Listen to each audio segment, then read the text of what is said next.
Бұл бізде Шулама фильміне арналған. Рэперлер туралы фильм түсірілейін деп жатыр, қазақстандық деді ғой. Мен қатты қуандым негізі. Бірақ өкінішке орай киноның 30% ғана ұнады.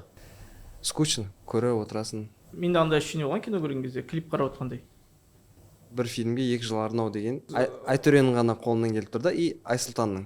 Барлық ер адамның өмірінде болған этап деп ойлаймын өзім. Рэпер болғысы келген. Екіншіден, бұл сценарий жазылып жатқан кезде Дархан жүз тірі еді еще. Шулама дальше группа болса, негізі айыратын сияқты ма? Нейминг күшті. Өзің жасаған дүние идеально болып көрінеді ғой негізі. Мына фильмді мен сынайтындай кіммін дейтін сияқты сұрақ қоятын едім да. Бірақ критиканы көтере де білу керек. Біздің даже осы Шуламаға түсіруіміздің өзі, по мне, Айтөреге деген құрметіміз.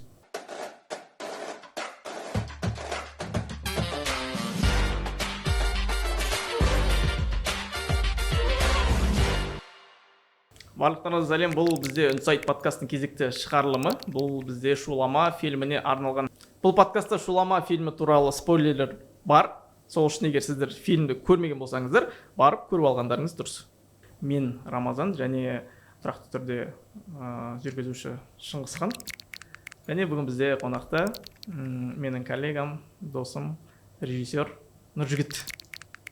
Алғаш подкастта келіп отыр. Және менің досым, коллегам бұрынғы Әділет. Бәріне сәлем. Біз осы Әділет негізі осы шығарылымға өте күшті сәйкес келіп қалды негізі. Да. Себебі музыкалыққа байланысты музыкальный кино болғандықтан, Әділет өзі музыкаға жақында, сол үшін Хабары бар кішкене, опыты бар, тәжірибесі бар адам келсін дедік. Деп өзіңді қосып қойсыңыз, шақырған опсы. Жалпы фильм туралы Шыңғыс бізде еще жаңа ғана қазір қарап келді. Қазір келдім мен, иә. Асап же деп. Бір ғана сағат болды. Шыңғыс өзіңнен бірінші деп ойлап тұрмын, қазір ғана әсеріңмен. Бастайық, мен фильмнан жақсы эмоциялар алып шықтым. Біріншіден, возможно, мені музыкамен алдап кетуі де мүмкін ол фильм. Өйткені шынымен музыкальный бір сопровождение бәрі бір адамның көңіл-күйіне әсер етеді. Бірінші ой сол болды менде. Короче, жақсы впечатлениемен шықтым, жақсы эмоциямен. Сосын бірақ салқын оймен ойлап көрдім, короче. Шынымен мына фильмнің қай жері плюс, қай жері минус деген кезде. Деген ойға тоқталдым, қай жері минус, қай жері плюс. Менің ойым, тоже әсерім, то есть, мынау жалпы соңғы рет дәстүр, осы қазақстандық фильмдерге дәстүрден кейінгі қайтадан новый болып тұрған осы фильм жақты деп ойлап тұрмын өзім. Жаңағы музыкалық әуендер күшті әсер етеді деген келісім. Біз Нұржігітпен бірге барып қарадық та. Кино сол кезде андай кинода бүйтіп отырасың да. Иә. Качать етіп ше, короче. Иә, кішкене вайбовый. Иә, сондай бар. Не деп отырасың? Фильм шын айтқандай жақсы әсермен шықтым. Тербеліп ішінде. Сезімге келетін болсақ, қазір сезімнен бастаймыз ғой, иә. Күшті әсер алып шықтым ғой, былайша айтқан кезде. Басқа фильмдерге кіресің, қазақстандық. Скучно, көре отырасың. А мынада критиковать етуге уақытым болмады негізінде. Качать етіп отыр. Не күтіп бардың негізі? Күтіп бардым. Күтпей бардың. Өз ойым негізінде қатты ожидание қоймадым да. Себебі қолдау үшін барайыншы деп. Дұрыс қой негізі. Бөлжейінші ойыңды. Ожидание қоймау керек қой негізі жалпы. Адамдар қазір анау отзывын көріп алады, отзывын оқып алады, немесе тиктоктан көріп алады да. Сосын сол оймен уже барады да негізі. Мынаны жаман айтып жатыр екен, мынаны жақсы пікірлерді маған айтып жатыр деген сияқты оймен. Ол бәрібір әсер етеді негізі деп ойлаймын. Сол үшін ожидание қоймай барған өзіңе де фильмға да күшті да. Ожидание неосознанно ойылып қалған сияқты ол. Мысалға мынау по идее потолок деп ойлайсың ғой все равно. Иә. Ал біреулер танымайтын біреулер жүрсе, көрейік по идее қалай түседі екен дейсің да, ал танитын уже почеркі бар адам жүрсе. Жоқ, бірақ енді ол дұрыс, по-любому ожидание болатын шығар, бірақ дегенмен сен фильмға бәрібір аттракцион сияқты келесің ғой негізі. Ол интертеймент ретінде саналады да фильм деген. Интертеймент көңіл көтеру, короче. И сен ол жерге барған кезде уже жаңағындай американский аттракционға барам деген сияқты барасың. и дым күтпейсің, просто уже жаңағыдай на месте эмоция аласың. на месте эмоция аласың дегендей ғой. Бетін айтқысы келеді. Или чё? Дұрыс, келісемін. Өзім ғана қалып қоймайын мына позицияда, ема. Айтыңдар бірдеңе. жоқ мен келсем Келісе бермеңдер. Қарсы не себеп келсем ожидание қоймай бардым ғой ше. Сіз айттыңыз, сіздің де ойыңызбен бір жартылай келсем да. Ожидание обязательно қойылып қалады деген сияқты ше. Айтөре болғаннан кейін іштей болады ғой, иә. жақсы туынды күтесің, короче. Иә. Андай нашар емес ше, бәрібір стиль бар деген сияқты ше. Ну соның өзін бүйтіп осознанно алып тастадым да, короче. Ештеңе қоймайын, давай барып көрейін деген сияқты. ожидание дегеннен кейін есіме келіп отыр. Мен негізі Айтөрені Шекер веб сериалы арқылы танимын, бірақ көрмеген оны ше. Прикиньте, бірақ осы киноның премьера жақындап келе жатқанда осы есіме түсті, мен осыны көріп алайыншы бірінші. Содан кейін барайын дедім да. И Шекерді көріп болғаннан кейін маған өте қатты ұнады. 2 сезонында көрдің ба? 2 сезонда көрдім, бір 3-4 күн ары кетсе 3-4 күн өтіп кетті да. Бірдемде қарап тастадым. И мен ойладым, мынау потолок енді полнометраж кино болатын болса вообще Айрат. иә айрат деп отырмын да. Билет шыққан уақытта сразу сатып алған алғашқы адамдардың бірімін. Үлкен ожиданиемен бардым, бірақ өкінішке орай киноның 30% ғана ұнады. Қойшы? 30% ұнады дегенде енді негізі 70% деп қойды. Басқа жағынан емес, яғни визуалды жағынан мен ештеңе айта алмаймын, себебі ол нәрседе қатты шарт етпеймін ғой. Ал енді қазір түсініп отырмын, что мои ожидания это мои проблемы. Өз-өзіме үлкен планка қойып тастадым да, қазір Айтөре жарты тастайды, потому что оның клиптерінде білем, мысалы LJ мен там Рахимге түсірген Урус клипі, және сол батыстағы, Америкадағы музыканттар, режиссерлар содан референс алып, ұрлап, не істеп жатыр да ше, түсіріп жатыр. И Айтөренің өзінің деңгейін білем да. Айтөре ожидание жоғары болды, бірақ ол өзінің проблема екен қазір. Енді жеткізді ағалар, ұрыспай түсіндім. Негізі вообще в целом, мысалы Айтөренің жұмыстары деп айтамыз ғой. Енді көбіне жаңағыдай клипмейкер деп таниды ғой негізі Айтөрен, иә? Жақында ғана келді деп ойлаймын енді өзім, нақты жаңағыдай сериал немесе фильм түсіруге. До этого клипмейкер болды. Енді менің ойымша сол жердегі бэкграунд қатты әсер етеді бәрібір. Иә. Себебі қазір енді жалпы ұғым сондай бар ғой, мысалы клиповое мышление деген. Адамдар жаңағыдай тез қысқа дүниелерге ойы үйреніп қалған, визуально. И ол нәрсені жаңағы сол навыкпен киноға келу, по мне ол күшті артықшылық. То есть режиссердің артықшылығы. Себебі сен ұзақ бір информацияны бір-екі переходпен бере аласың. Немесе ұзақ бір сценаны бір визуальный решениемен шеше салуына болады деген сияқты да. И сол тұрғыдан қарайтын болсақ, көптеген визуальный решениялар болды негізі фильмде. Иә. Ол по идее менің қазір ойымда тұрған анау новостной портал жаңалықтар желісінің не арқылы беру, әлеуметтік желілер арқылы, комментарийлер арқылы монтажбен беру, типа андай адам сөйлеп тұрмайды да бүйтіп, короче. Иә. Сол моменттер. Жалпы фильмда либо любой съемканың жанрында өзінің заңдылықтары бар ғой негізі, в целом. Но оны бұзбайтын Айтөре сондай адам деп көремін өзім. Иә. Заңдылықтарды шетінен шығарып тастайтын ше. И менде андай ощущение болған кино көрген кезде, клип қарап отқандай. Ол жақсы ма, жаман ба білмеймін, бірақ. Клип жайлы болған менің ойымша қате сияқты. Негізі клипте ең басты ол жаңағы берілген бізге хронометраж ары кетсе 3,5 минут қой, если ол сюжетный болмаса ше. И ол жерде басты мақсат бізде внимание ұстап тұру да, адамдарды до конца қарату деген секілді. Жаңа сіз клип сияқты кино болды дегеніңізге сол вниманияны ұзақ ұстап тұра алмады. Себебі ең басты минустарының бірі сол болған сияқты. И клип сияқты жасау себептеріне мен кішігірім білетін сияқтымын. Себебі ол музыкалық атмосфераға сенген секілді да.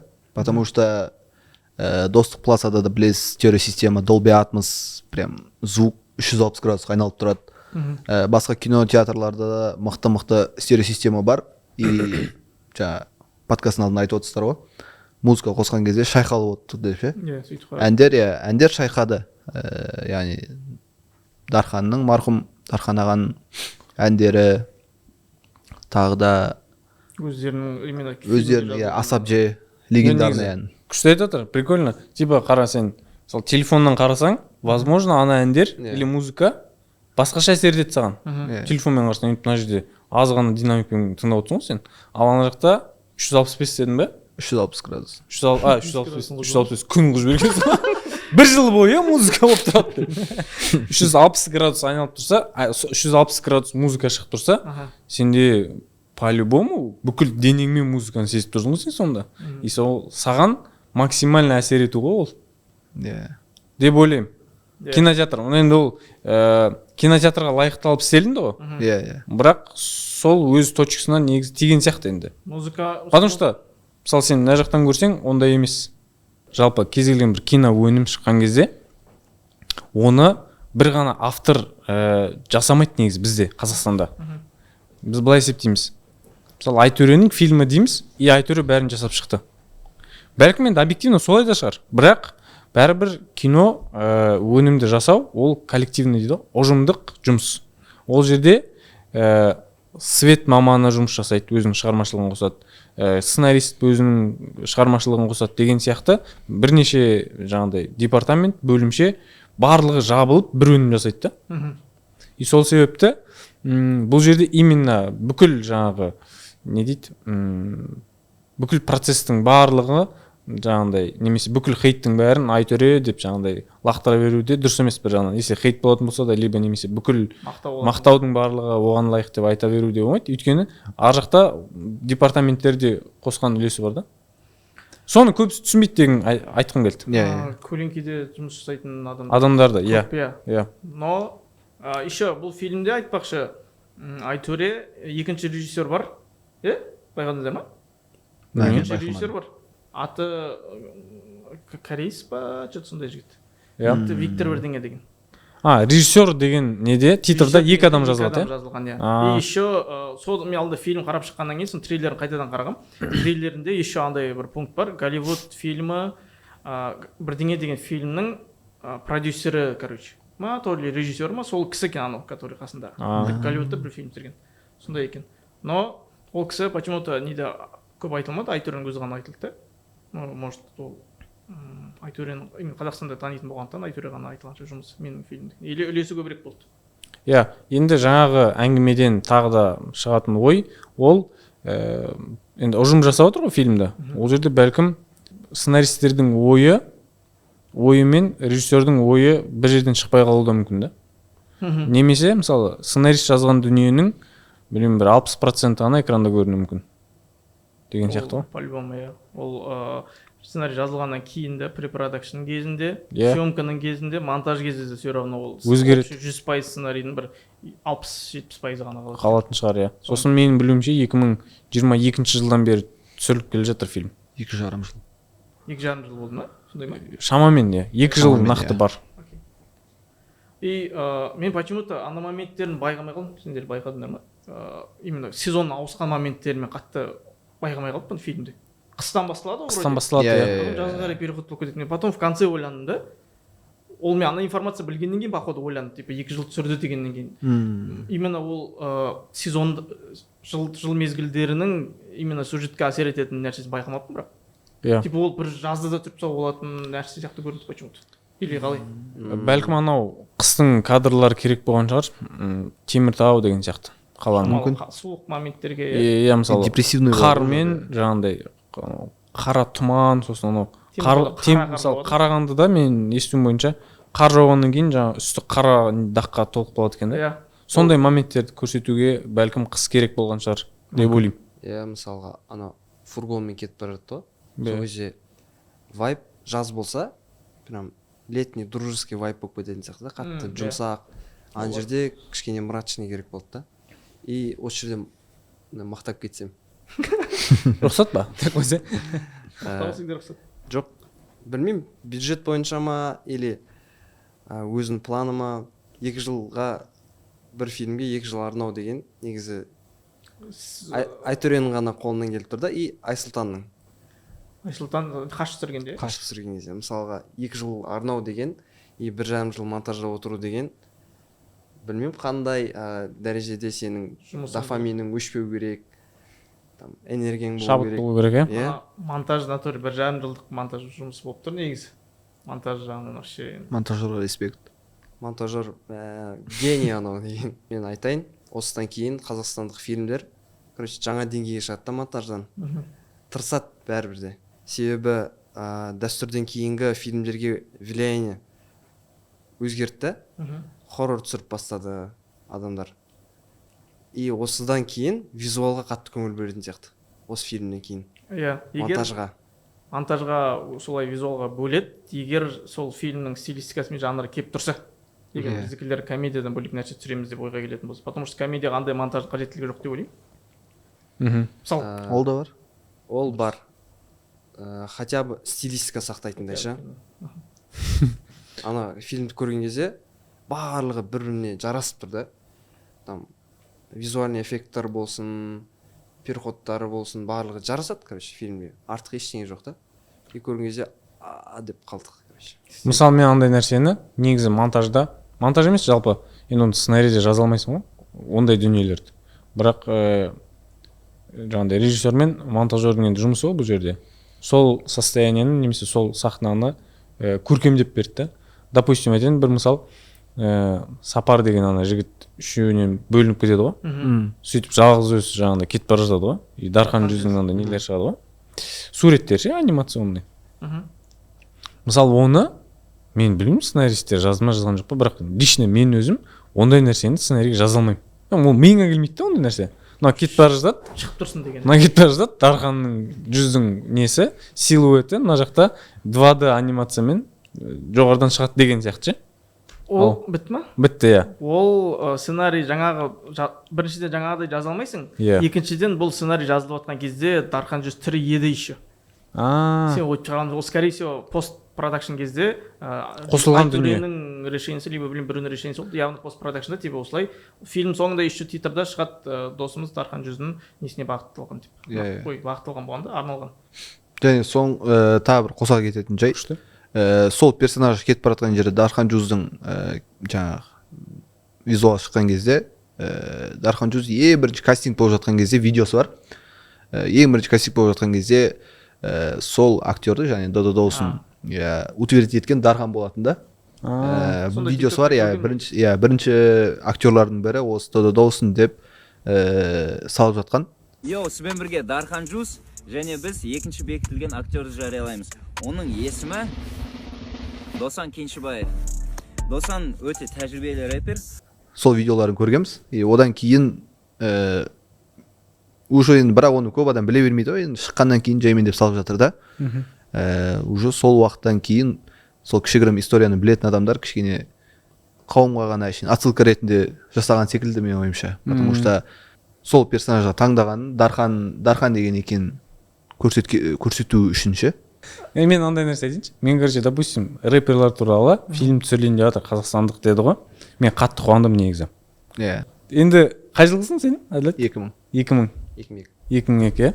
Енді бұл жігіттер бәлкім білмейтін шығар, бірақ Рома сен нақты білуің керек. 2005-2010 жылдары жалпы Қазақстанда рэп индустрия қатты көтерілді. Қазақстанда. Әділет білем деп отыр жа. Білем деп отыр ма? 2005-2010 жылдары. Бұл енді жаңағы біздің Ашқазақ жаңағыдай көп, енді айта берсең, мен өзім нақты аттарын білмеймін, бірақ дегенмен ананың бір несі шықты, короче, рэп шықты. Ол мынаны жамандап жатыр екен дейді. Сосын мынаның дисі шықты дейді маған қарсы. Біз кәдімгідей анау Nokia-ды танымасақ та бір-бірімізге жіберіп, анау бүйтіп айтыпты, сұмдық айтыпты мынау деп кәдімгі оценка беріп ше. Мынау не дейді екен деп. Сондай деңгейге дейін жетті да. Біз щегол болсақ та барлығымыз соны біліп жүрдік. И сосын барлық ер адамның өмірінде болған этап деп ойлаймын өзім. Рэпер болғысы келген. Бір определенный момент ол, білмеймін, бір ай болуы мүмкін ше ол.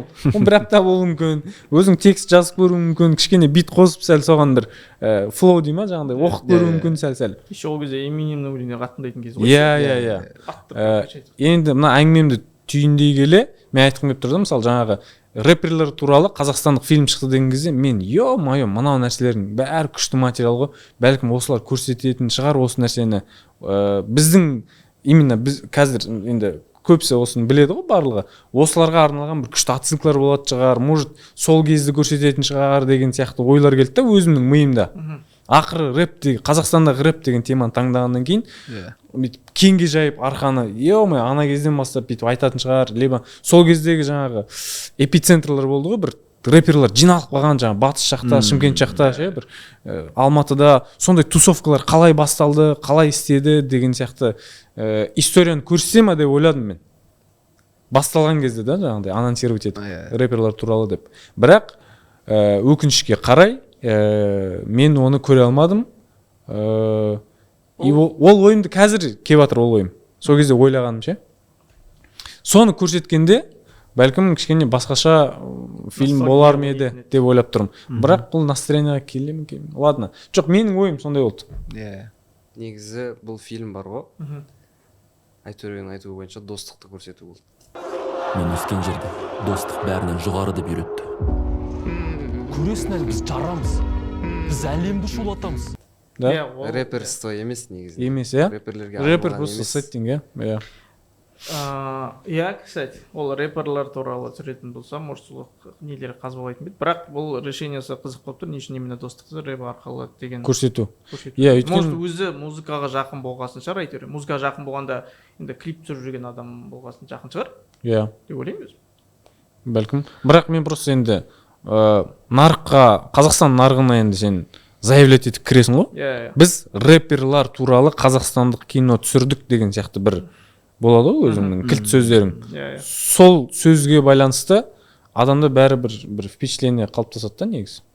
И осы тұрғыда мен кішкене қолым тістеп қалдым. Шыңсағадан кейін айтқым келіп тұр. Иә, рэпер Нұржігіт айтып отыр ғой. Фильм достық туралы көрсетілді деп ше. Иә, достық туралы көрсетілді. Бәлкім достықты шоу-биздегі достықты мүмкін аудиторияға көрсеткісі келген шығар.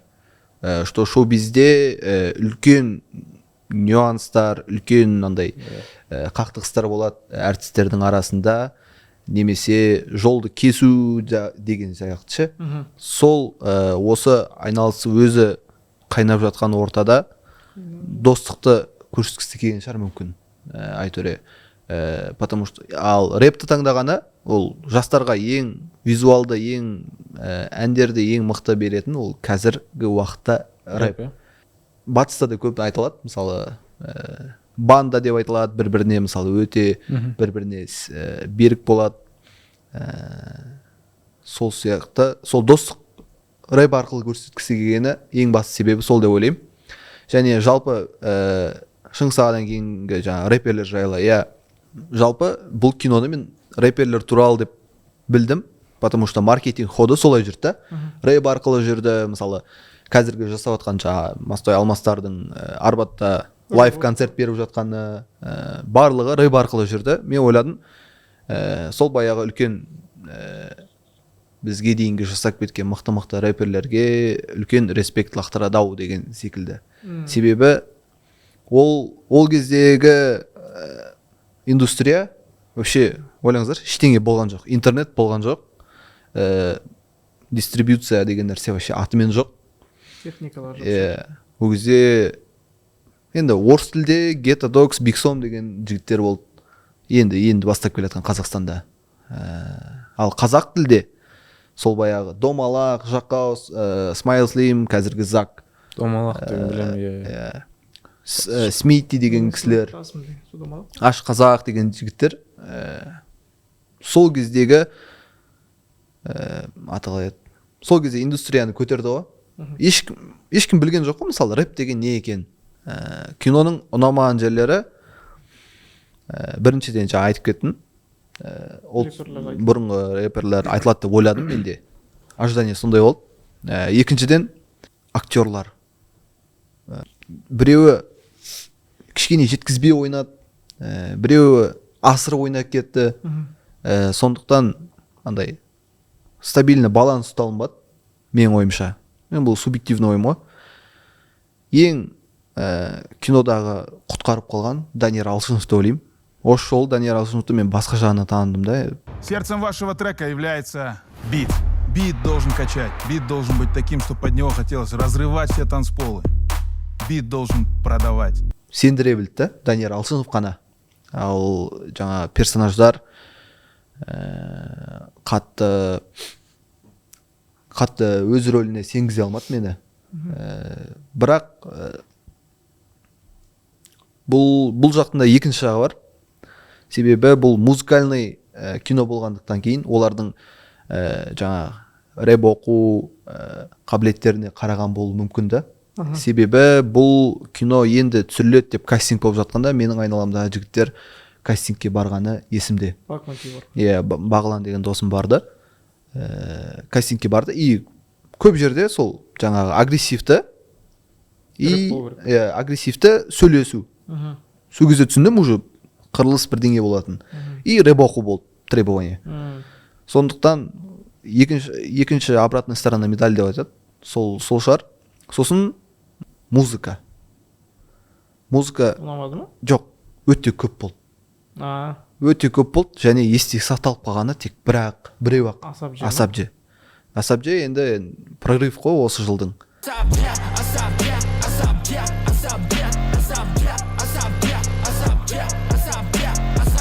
Асапже есте сақталып қалғаны бірақ басқа әндерді түсінбедім. Принципен жай жатпаймыз деген өлең. Ол мен ойладым ол Принстің әні деп ше. Жайдан жай жатпаймыз, сенбесең араласпаймыз, түнімен теңге жасаймыз. Потому что куплетті тек Принц қана айтты. Нет, жаңа хукта Принц айтып тұр, қайырмасын яғни. И енді сіздер өздеріңізді білесіздер, қазіргі заманда только қайырма тыңдалады тиктокта. Просто тикток 30 секунд тыңдайсыз, өткізіп жібересіз, 30 секунд тыңдайсыз, өткізіп жібересіз. Куплеттерін ешкім балдардың айтқанын мысалы мен әлі естіген жоқпын да. Мүмкін кіріп тыңдасам ұнайтын шығар. Бірақ есте сақталған сол Асапже. Асапжеттің несі қайырмасы қана сол. Асапже, ол акцент соған қойылды, потому что қалай жасалу керек, ән әдемі көрсетілді. Қосыла кететін нәрсе тоже по идее. Қосыла кетші. Актерлардың ойнату анау рэпер жігіт қой өзі кімнің? Додо Пицца. Даусын. Сапар деген жігіттің жаңа сол өзі рэпер ма? өзі рэпер жігіттің оказывается. Мен кинода Нұржігіт айтқан кезде барып білдім, потом Инстаграм қарап бір рет қарап көрдім. Еще анау Құрылтай деген біздің типа Өзен сияқты Қырғызстанда не бар, лейбл сияқты. Сол жақта тоже выступать еткен оказывается. И ол, скорее всего, жаңағы актер, кәсіби актер болмағаннан кейін барып может солай істеген шығар. Бір-екі сондай сөздері чуть жасанды көрінді, шыны керек қазақша емес айтатын кездер ше. Біз әлемді жыртамыз деген бар ғой, шулатамыз, біздің өзіміз стиліміз бар деген чуть-чуть андай бро деген сәйкес келеді да жамал американскийларға чуть-чуть.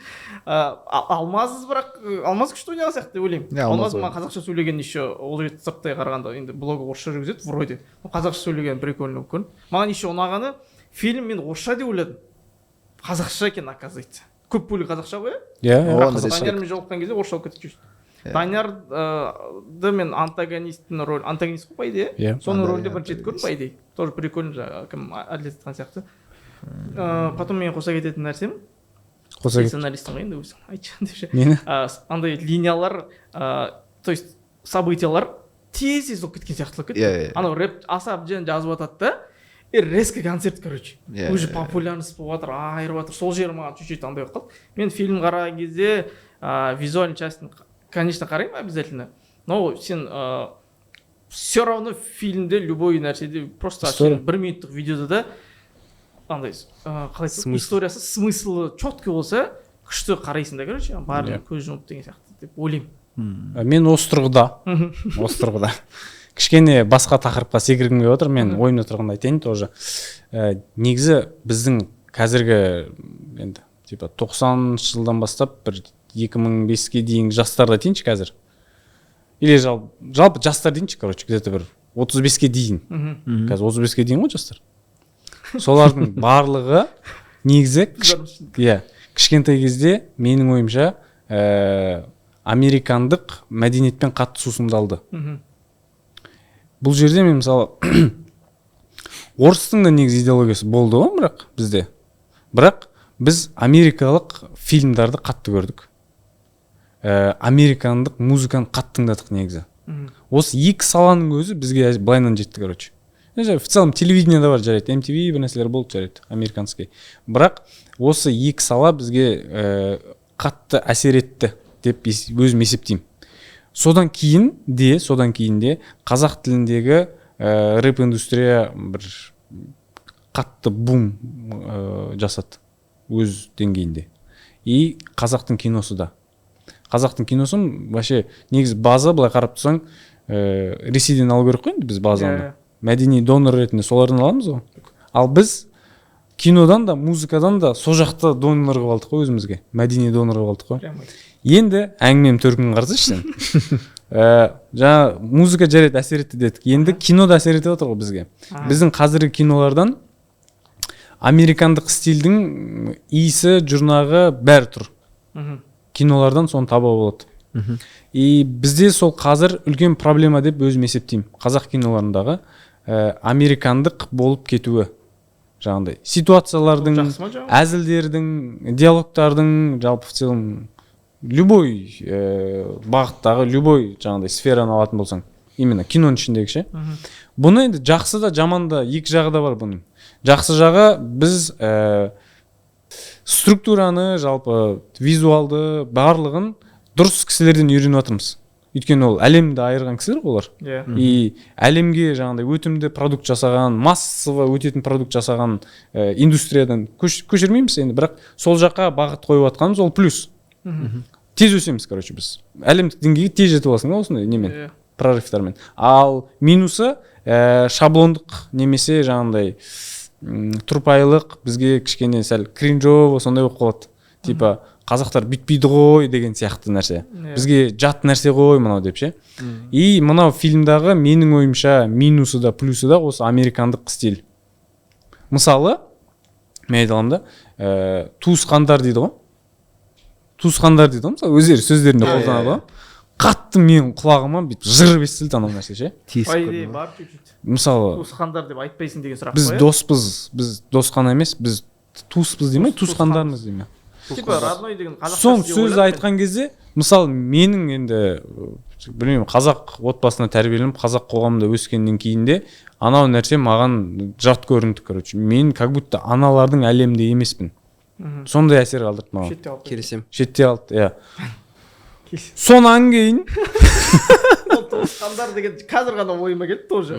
Родной деген қазақшасы ма деп қалдым. Жоқ, даже если родной деп жоқ, родной деп айтса да, маған қатты жақынырақ болатын бет. Ал анау кішкене алыстатып жіберді, наоборот. Даже мен өзім туысқандар деп айтпаймын да, негізі ше. Атымен атайсың ғой, гуля тәте дейсің. Аға дейсің, көкеге, брат деп сөйтіп сөйлесіп кетесің ғой. Сосын, мысалы, фурамен келу деген жалпы ситуация, соның өзі де американский не да? Фургончик па? Фургончик, короче. Мысалы, енді қазақ жарайды базар жоқ, қазір Альфардпен келсем, о дейтін емін. Жоқ, серьезно ғой, енді Альфард кішкене жақындау да кішкене бізге. Папасы Альфард дейді, нормально дейсің да? Ал папасы андай фургон дейді. Білмеймін, енді маған қатты емес, короче. Арты пустой еще, как будто дайын соған. Специально, давай сценарий жаздырма, осы. Вот осы американский тоже, мынау да, менің ойымша. Сосын баскетбол ойнайды ғой, короче. Янда күшті баскетбол ойнайды ғой, бір. Светтарда өз бір. Киношный жанып тұрады ғой. Мысалы, осының өзі американский, потому что біздің қазақ балдар, мен енді қазақ балдардың әрқайсысы өзінің дворында баскетбол ойнап өсті деп айта алмаймын. Базар жоқ, бір андай кольцоға лақтырған жармыз, и то жыртық. Тек кольцосы қалғанша, астындағы жібі жоқ уже. Күнге күйіп түтіліп кеткен да. Біз екі тас қойып футбол ойнағанбыз. Екі тас қойып футбол ойнаймыз. Либо басқа да дүниелер болуы мүмкін. Но бірақ енді популярный футбол ойнайды любой жерде. Америка кеп тұр, кеп тұр. сосын мысалы диалогтар тоже самый дәл өзің айтқан нәрсе мені де кішкене нетті бір құрыстырып жіберді денемді жаңағыдай біз әлем жұтамыз шулатамыз бірдеңе бар шамалы андай деген сияқты. гангстерс андай лига сияқты нәрселер иә ол да Америка. Сосын енді жалпы мына сюжетқа келетін болсақ мысалы Алматыға келіп көтеріліп кету деген сияқты дүние негізі қазақтың бойында бар әрине, бірақ әлі күнге дейін бар. Бірақ менің ойымша именно музыка саласында дәл ондай бір географияға байланған ештеңе жоқ. Енді мен жарайды мысалы сатушы болсам жарайды, типа товармен айналысатын болсам, может ойланатын шығармын Алматыға бару, там трафик көп, немесе ресторан ашатын болсам Алматыны ойлаймын, трафик көп, адамдар көп жүреді, платежеспособный деген сияқты ше. Ал мысалы мен музыкамен айналысатын болсам, бәлкім менде барып конкретно бір продюсер тауып сонымен сөйлесу офлайн қатты мені мотивировать етпейді ондай нәрсе. Өйткені менде басқа возможностьтар бар. Қазіргі сеттинг енді история, фильмнің историясы 2024 деген сияқты бізге береді ғой енді оны. Өйткені сеймо бар, принцип бар ішінде. Осы туралы айтамын қазір. И сен қазіргі заманда сенде возможность мынадан ғой негізі музыкантқа. Музыкант емес, даже типа онлайн жұмыспен айналысатын любой адамда возможность көп. И сенде географиямен бір жерге байланудың қажеті жоқ, короче. Сен, в целом, Теміртауда отырып, мощный бит жазып, короче, айырып жіберуге болады да. Там, не знаю, білмеймін, дофига продюсерларын дайректна жібере саласың, короче, и там олар может қарайды да, и давай дей салуы мүмкін да, короче, и даже сен, мысалы, Иманбек секілді басқа біреулермен бір фит жазып, әлемдік деңгейде Грэмми алып отырсаң болады да. И менің ойымша осы кішкене тоже Америка секілді. Өйткені сен, мысалы, понятно, допустим, сен киномен айыратын болсаң, Голливудқа барам дейсің ғой, короче. Это понятно, это оправдано, потому что бүкіл тусовка сол жерде. И ана енді типа миға келіп тұр негізі. Сеймо бар, короче, там индустрия Алматыда деген негізі миға келіп тұр. Бірақ мына жаққа кішкене жатпай жатыр да, короче. Олар по идее, мен сен айтқаннан кейін деп айтақ қой. Натури. Қазіргі замандық нәрсе болып тұр ғой. Қазір 2024 деп тұр. Егер бұрынғы сол бағана айтқанда 2005 деген нәрселер көрсететін болса, әңгіме басқаша болар. Сен бару керексің, онымен сөйлесу керекпіз деп. Нелер бар, связь жоқ, шамалы соцсет деген жоқ, өлең таратып жіберуге возможность жоқ, техника жоқ біздің Теміртауда по идее. То есть аппаратура деген нәрселер ше, кажется, бит жазуға студия жоқ деген. Натури ойланып қалдым. Деп ойлап тұрмын. И бұл да Американ да, негізі.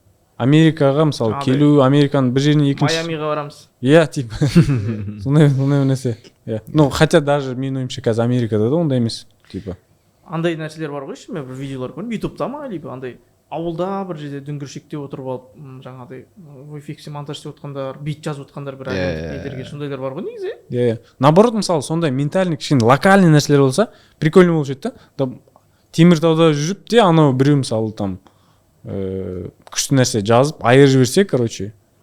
Олар Теміртауда жүріп айырып, сосын анау продюсер көріп қалып Алматыға тапсырып концертке шыққан кезде басқаша история. Месседж күшті болады, жастарға деген месседж күшті болады. Сондай ма деп ойлаймын. И сосын мысалы бір момент, просто енді ол өзімнің сценаристік кішкене триггерім, жаңағыдай бүйтіп бәрі қолын қояды осылай.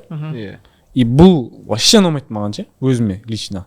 Білмеймін енді, музыкада ол нормальный шығар, короче. Олай бүкіл мен көргенімде топтар біраз сөйтіп істейді екен. Жоқ, істейтін шығар. Білмеймін ол. Ладно, бұл чисто менің өзімнің жеке ойым. Жақсы айтасыз. Жеке ойым. Мынау да Америка сияқты, как будто бы. Go дейтін ше. Бәріміз бірге шулама до конца. Негізі ана рэперский вайбқа келмейтін сияқты, олардікі қандай ғой? Типа, может. Еще бүйтесің да. Былай алады да.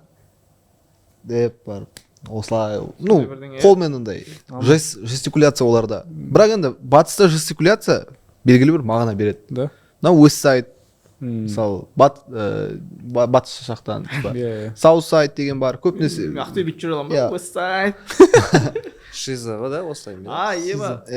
Айтты, сосын айтам. Айтамыз. Мен жаңа актерлер Сеймо дегендер туралы айтам дедім ғой. Айтшы. Маған өте қатты ұнамайтын фильмдерді в целом андай кәдімгі шынайы өмірде бар нәрселерді киноға енгізіп қою деген қатты ұнамайды ма негізі? Көзқарастарың қалай мысалы? Кино ол. Брат Сани деген мысалға сондай персонаждарды фильмге тығып андай аудитория жинап алу деген сияқты ма? Жалпы историяның ішіне кіргізіп жіберу ше, Сеймо шын өмірде бар адам ғой енді ол. Сеймо кіріп жүреді, принц жүр, Асқа жүр, ой, Асқа кім, Шиза.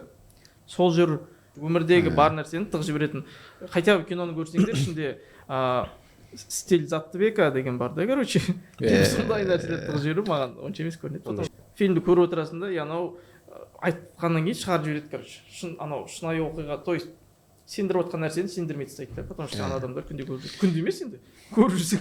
Негізі енді, негізі жалпы нежелательно, жалпы.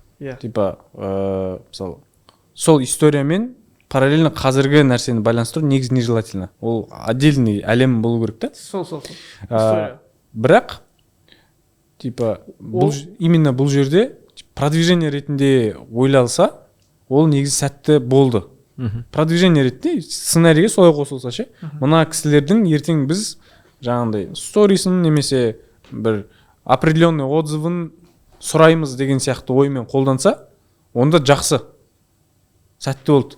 Ал бірақ сюжетта оны бір қалай бір появлениясы вау эффект тудырады деген сияқты нәрсемен егер қосылса, онда ол сәтсіз болды. Өйткені ол жердегі біз, мысалы, даже если Асқа Принц тағы кім болды ана жерде, көп болды енді Сеймо Шиза деген сияқтылар көрген кезде біз ма демейміз да, короче. Ондай вау эффект жоқ та ол жерде. А хотя камео подразумевает, что халық шапалақ ұрып даже тұрып кетеді, короче, фильмде. Анау нені көрген кезде персонажды ше, ондай легендарный емеспіз ғой енді. Бірақ Рамазан Еба дейтін ба? Қайсы? Кімді айтып отырмыз? дұрыс айтады бірақ, Кімдер? Біздің артистер ма? Прям легендар. Еще Рамазан аға. Максим тырыстық қой деші. Ол сол да мысалға. И бұл фильмнің тағы бір бүйтіп шықпайтын жерің, типа, деп ше.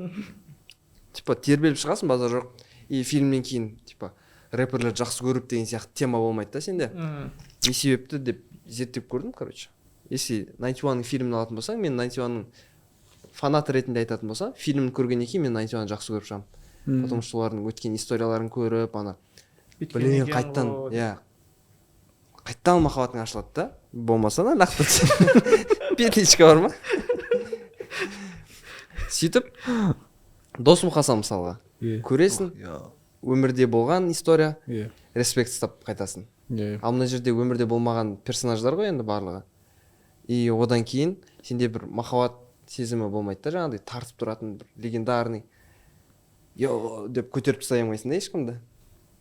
И жаңағыдай артистерді қосқан кезде де вау деген эффект вообще болмайды. Не, вот видишь, типа, ол вау эффект тудырған жоқ, значит, это мог быть кто-то вообще другой. Просто какой-то актер болса болуы мүмкін да жерде. Поэтому это не играет. Еще эпизодтарында андай ғой, 30 секунд, 20 секунд, Сеймонки вообще бір 5 секунд сияқты. Сосын мен ойлап таптым ғой мен. Ойлап тапқанда қалай? Соған келдім өзім, сол ойға. Мен бұрын мысалы, мынау фильмді мен сынайтындай кіммін дейтін сияқты сұрақ қоятын ем да. Типа мен өзім әлі бұнда ештеңе істеген жоқ, қалай сынаймын. Қалай сынап отырмын, кісі болып подкаст түсіремін. Кісі болып подкаст түсіремін. Сосын таптым ғой мен. Айтайын. Бұрындары енді жаңағы 2000 жылға дейін деп айтайыншы, 2000 жылға дейін театр, жалпы жаңағындай театр, кино, музыка деген сияқты салаларда арнайы сыншыларды оқытатын мамандықтар болған. Мысалы сен кино сыншы деген мамандықты оқисың. Киноны қалай сынау керек? Критерияларын болады, өзің жаңағындай насмотренностың болады. Оны сынау үшін сенің базаң болады деген сияқты ғой. Сосын барып, олар жаңағындай нақты өздерінің, білмеймін, сол кезде газет па, журнал ма, кітап па, білмеймін, соған жазады, короче, осылай деп өзінің оценкасын берді. Мысалы, ресторандарда қазір бар ғой, қазір әлі күнге дейін сақталған ғой. А вот енді кинода, театр, короче, бәрі қазір өте қарқынды темппен дамып и басқарусыз кетіп қалды да. Бұрындар кәдімгідей бір тұрақты организация басқарып отыратын, давай мынау бүйтейік сөйтейік деген сияқты, мынау кино былай шықсын деген сияқты. И қазір көп кино өндірушілер любительдер болып кетті. Профессионалдар да бар, любительдер да бар, короче, новичоктар, бұрыннан жасап жүргендер бар деген сияқты. И сонымен индустрия атылды ғой, короче. театрың бар. Мен театрды нақты айтпай ақ қояйын, бірақ кино саласын айтайын. Кино саласы атылды. Уже жанр деген жоқ бұрындағыдай. Мультижанрға кетіп қалады. Сосын жаңағындай заңдылықтар деген жоқ. Заңдылықты бұзып, короче, всякий өзі қалаған нәрсені жасай береді. И айтады да, и это творчество дейді да, ол. Осымен творчество, короче. Сен бұрындағыдай бүйтіп ровно жүруің, ол не творчество, короче.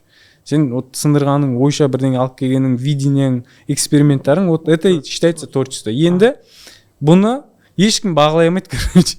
Просто ұнады, ұнамады пікірін айтады дейді да. Сыншылар жоқ уже. Поэтому қазір кез келген адам сыншы, кез келген адам типа өндіруші. Любой нәрсе істей аласың сен. Келген адам өзінің ойындағысын айта алады. Иә. Бір сұрақ. Иә. Сіз енді сценарийсіз, оператор, видеограф, режиссерларсыздар. Несін? Подкаст несін сен нормально ма? Кісі болып, наверное. Қазақстан Республикасының мәдениет министрлігі біраз цензура қосқан сияқты ма? Міне. Білмеймін енді, бұл бәлкім қазақша жаңағындай қазақша болсын, мынандай нәрселер болмасын деп білмеймін, тілдік тұрғыда қосқан шығар, бірақ особо бір шектеу болды деп айта алмаймын. Нет жаңа. Потому что қыздар насихаттайтын ештеңе жоқ дейсің. Қыздар жүр темекі шегіп жатыр, ішетін нәрсені ішіп жатыр. Жаңа туралы айттыңыз ба? Нені? Историялар тез болу дегенді. Айтқан жоқ, айтайын ба? Жалпы, қалай ойлайсыз? Қалай болды? Сонда сіздерге солай көрінді ма тоже? Тез болып? Иә. Андай развитие тез болып кетті да, короче? Иә. Мен жаңа Американы бітірмеппін просто. Бітірсіз. Ержан деген напрягайды мысалы мен. Ержан деген бе? Ержан деген Вставай ма? Не еді мынау? Груша. Груша. Ол нағын жүр деген сұрақ па? Америка сияқты болды. Осымен бітті менде. Сол үшін Америка бітті. Америка. Енді Канада бар. Айтайын ба бір нәрсе?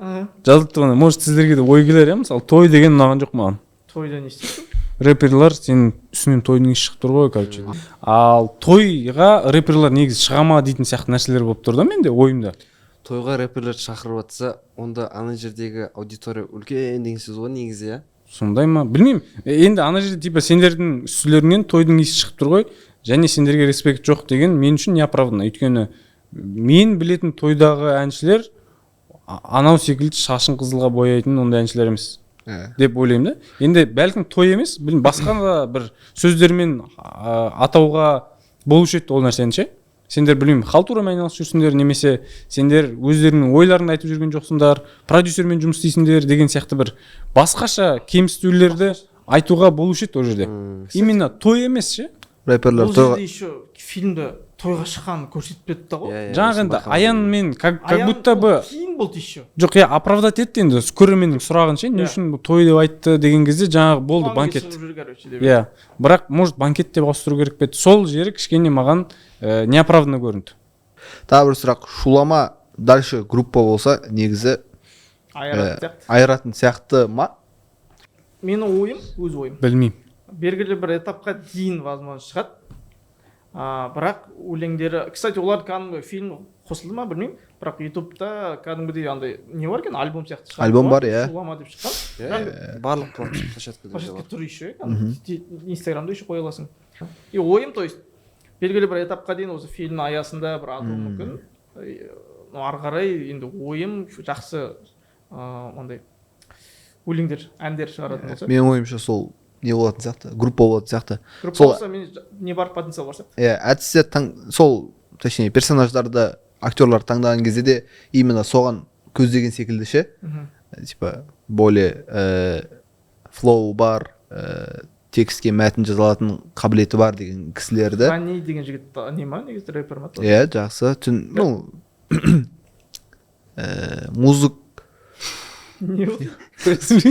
Маған қарап күліп жатыр. Жоқ, маған мынандай нәрсе өтіп жатыр да, короче, шулама группа ретінде бола ма деп жатыр ғой. Мен, короче, жесткий хейт етемін да, короче. И олар бір 3-4 жылдан кейін менікін тиктокқа сказалады. И мен как редакция айтып боламын. Димаш сияқты ма? Сондай құрылып жатыр ма? Ол жағын ойлап қой керек, негізі бар ғой. Ертең дистет тастаса. Сендерден дым шықпайды жігіттер.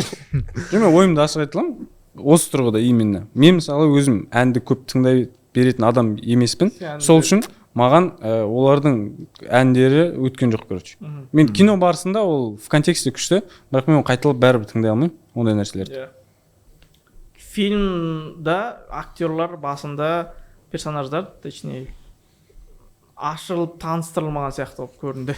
Кімнің қайда пайда болды, не үшін, не жасап жатыр ол, анау армияға не үшін келіп тұр, анау қызы не үшін аяғы ауыр болып қалды. Мен оны, кстати, жақсы айтып отырмын да, күшті. Анау қызы шық үйден, сен айтқан жоқсың ба, ата-анаммен таныстырамын деп айттың ғой дегенде мен қызы екенін потом түсіндім. Мынау не болып жатыр? Ата-анасы айқайлап жатыр ма деп ойладым. Сен соңғы рет деп айттың ғой деген нәрсе. Анау армияда жүр почему-то, сапар келіп, сапар көрсетті ма, даже ұмытып қалдым не болған. Сен изначально аналар үшін переживать етпедім мен, если честно. Мыналар қайқа барады екен, бұның тағдыры қалай болады екен. Еще басынан түсіндірші. Басынан бастап проблема айтылған жоқ, не проблема болып жатыр. Бұлар көтерілгісі келіп тұр, и чё, короче. Любой адам көтерілгісі келіп тұр, короче.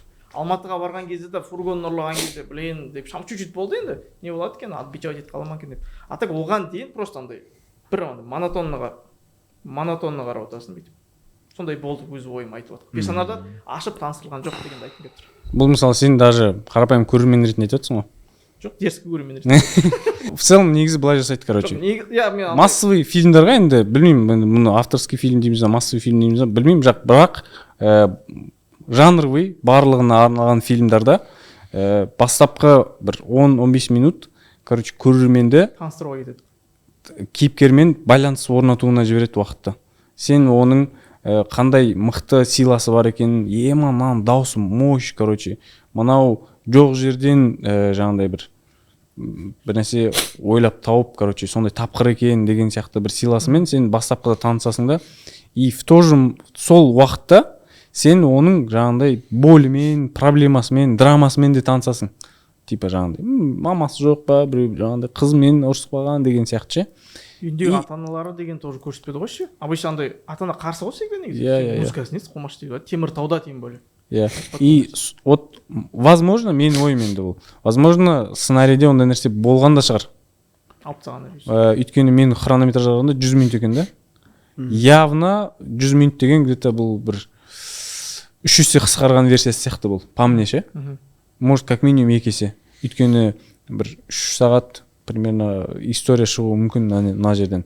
И керек емес моменттерін бәлкім алып тастаған шығар деп ойлап тұрмын мен, ақтап өзімше. Бірақ экрандағы бар нәрсемен айтатын болсақ, онда көрермен, кейіпкер шынымен, то есть көрермен емес, кейіпкер көрерменге толық ашылмаған басында. Поэтому біз бір фильмнің ортасына дейін, даже соңына дейін аналармен қатты байланыс орната алмаймыз да, олардың толық не сезініп жатқанын түсінбеуіміз мүмкін.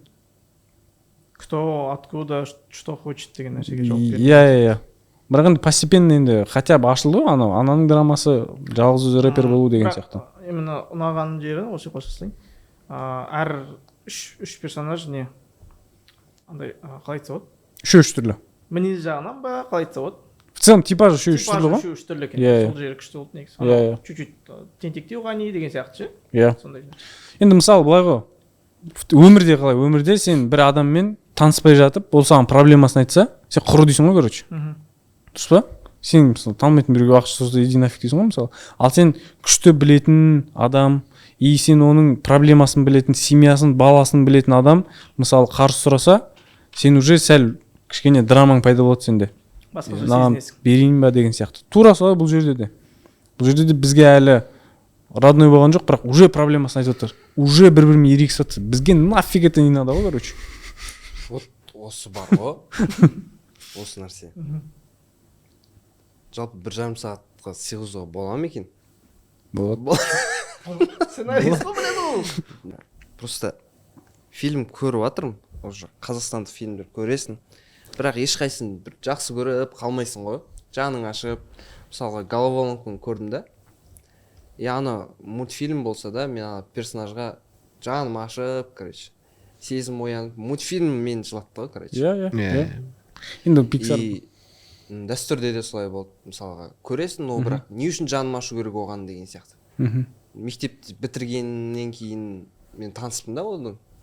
И дальше оған жаным да ашымайды. и бұл жерде де солай негізінде. Жоқ, ол оны барлығы біледі, оны істегісі келеді. Просто менде енді қолымнан көмесі келді деп айтамын. Оны біле тұра, кейде деңгейінде, короче, ситуациялар беремей қаласың, ойыңнан шықпай қалады, короче. Возможно, мысалы енді біз фильмде қандай сцена көрдік? Мысалы, военкоматтан қашып кеткен болды ғой, мысалы. Допустим, ол бізді негізі уже кейіпкермен таныстырды негізі.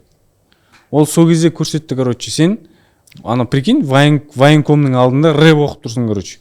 Я впахивал на стройках, меня роняли в падиках. И те пацы были сильнее всех этих солдатиков. Жумасова, Будин. Уже түсінікті да, персонаж, что ол фристайл етеді, короче, деген сияқты ше. И сонымен военкоматтан қашып кетті. Типа угроза, там, военкомат артынан аңду мүмкін деген сияқты. Бұл, как будто бы бар, да, в общем. Жаңа біз айтқан нәрселер.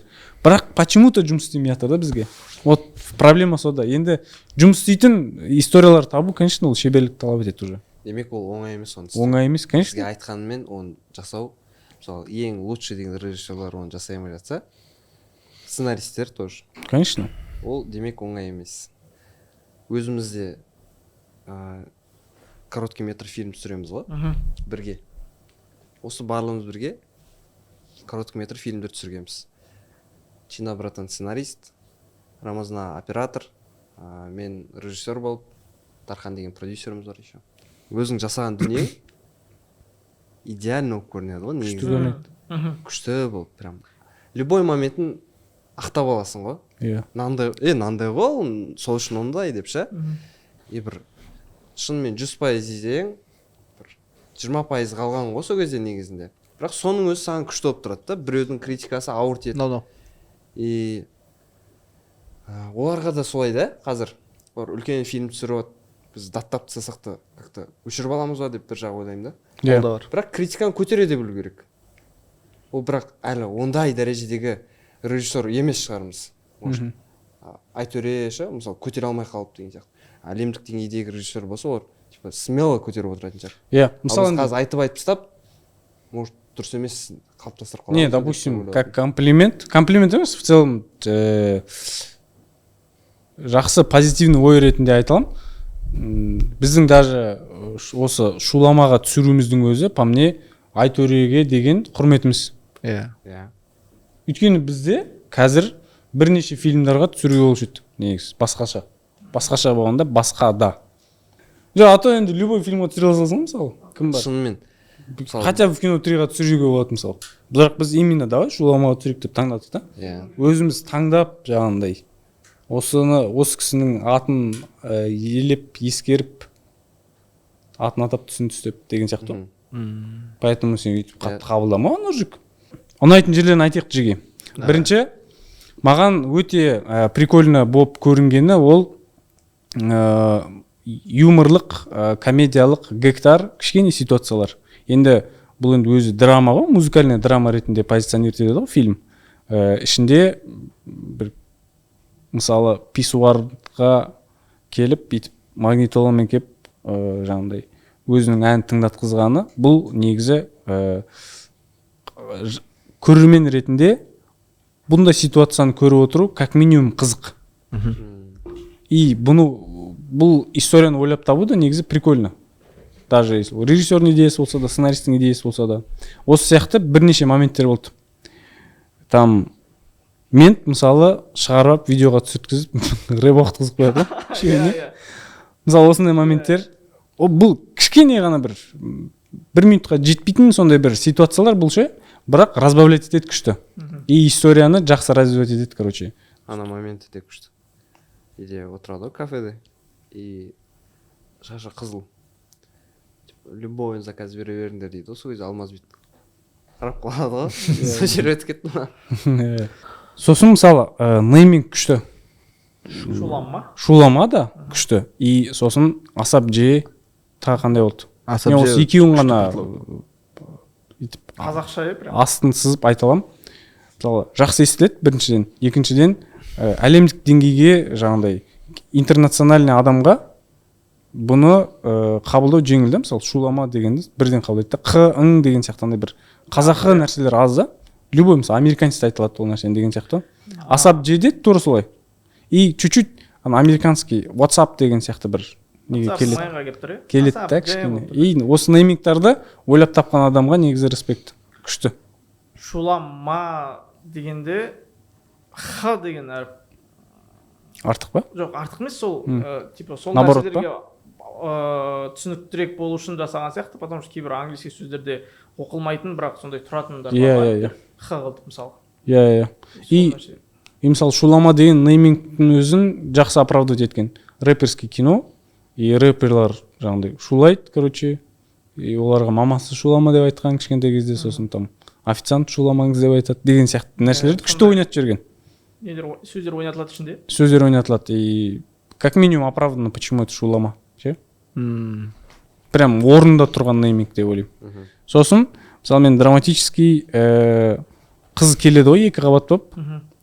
Осы эпизод өте драматичный деп өзім белгілеп қойдым.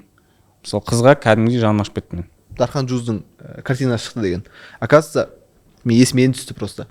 Ол өте мықты отсылка, потому что ән, типа, жалғыз қалдық енді дальше не істейміз деген сияқты ән. Екіншіден, персонаждың аты Сапар, әннің аты Сапар. И Додо Доусон мен жаңа Дархан Джуздың связы өте үлкен акцент, сол үшін бұл плюс. Ұмыт қалмайды. Күшті. Даже мысалы Сапар деген неймингтің өзі күшті. Сапар, Дархан үшіншісі кім еді? Ғани ма? Осы қыздың эпизоды драматичный, короче. Сразу понятно. Чё там драма и жаңағыдай. Не үшін оған сен жаның ашуың керек, уже примерно түсініп тұрасың да. И ол соңында қалай жабылатынын да бізге берді. Типа осылай бітті деген сияқты. Барат жігіт. Жігіт барат, короче. Как-то вот все бәрі миыңда құрастырылды ғой, пазл. Сосын Алшинов пен Аян Өтепберген, короче, күшті ойнапты деп жаздым. Олар енді екеуі де кәсіптерін кәдімгідей жаман көріп тұрасың. Мысалы Аянды кәдімгідей деп қаласың. Қой сен ондай жігіт емес едің ғой деген сияқты кішкене. Миыңда енді қалыптасып қалған қандай? Мың бала едің ғой. Жаужүрек мың балада да сәл андай ғой. Не? Бертін ойнап жатқан образдар ше. Кәдімгі типа қазақтың күшті сондай бір персонажы еді ғой. Қой деп нетіп қалады екенсің. Музыка қазақстандық па? Қазақстандық па деген. Тек Қазақстанда шыққан музыкалар ма? Сондай шығар, иә? Мен ойымша, потому что типа российский мысалы біреудің рэпердің несін қойған жоқ, американский бір не қойған жоқ. Қазақтың музыкасы. Қазақстанский ғой. Текстары, ол жалпы трек авторский ғой бәрі. Вот осы плюс қой негізі. Осыны айтайық та. Еще үлкен респект. Фильмге арнап жазылғандар да бар мысалы. Асапжей шулама деген специальный фильмге арнап жазылған шығар. Тем более мысалы альбом шығып жатса. Үлкен респект еще сводить еткен адамдарға ше, микс мастер жасаған. Потому что Dolby Atmos'қа умный сөздер кетіп отыр. Dolby Atmos деген сияқты. Сводить деген сияқты. Сводить деген бір жаққа сводить. Сводить это парк деген сияқты. Екінен бүйтіп сводить етеді ғой қосып, иә. В общем, аты қалай еді? Dolby Atmos'ты басынан сводить етіп, мысалы, мен как артист ретінде бір әнім болса, мен ол әнді, яғни музыкалық, бір киноға саундтрек ретінде беретін болсам, ол Dolby Atmos'тың стандарттарына сай басынан сводить етіледі. Ну, мысалы кинотеатрға сен телефонмен түсірген видеоны апара алмайсың, пиксель-пиксель болып тұрады. Сол сияқты да, олардың да өздерінің стандарттары бар, и оны өте мықты алып шықты да, прям өздеріңізді жаңа тыңдаған кезде бүйтіп отырдыңыздар ғой, качество деген өлтірді. Технический жағын біз көп байқай бермедік қой мысалға. Бұл жерде визуал жағынан мен өзім респект ұстаймын, короче. Көріп андай мен десеңші бүйтіп қалмайсың да, ана мысалы бір жерде колор онша емес болып қалып, температурасы екі түрлі болып қалып деген сияқты нәрселерді байқамадым өз басым. Байқасаңдар, сол мысалға осы жер, осы локация, и оны алғанда 360 градус стекляшка салып тастаған ішіне, студияны полный, и ол қаншама еңбек, қаншама тер. Коммерческий роликта сен бүкіл кадрды четко істеуің керексің ғой. Мысалға, творческий ролик болатын болса, клип деген сияқты жарайды кешіресің, а коммерческийді кешірмейсің. А бұл жер как коммерческий ролик сияқты ғой, кадрлардың барлығы прям четко, VFX-тардың өзі, шеттер қиылғанның өзі, бандай пиксель көрсетіп қойған мысалға. И оның өзі стильно көрінеді, короче. Арзан емес көрген кезде ше. ішіне кіріп бара жатыр. В общем, потолок. шашылып қалдым, короче, көріп жатқан кезде ол көзім жағы кайф етеді. вообще андай не, ондай өтірік айтпай ақ қой, мынау Қазақстан 35 жылдығы ма қанша? Неше жыл болды? Тәуелсіздік. 91-ден бастап 33 деген жылда болмаған ғой ондай кино, монтаж. Мынау тарих. Монтажы мысалы.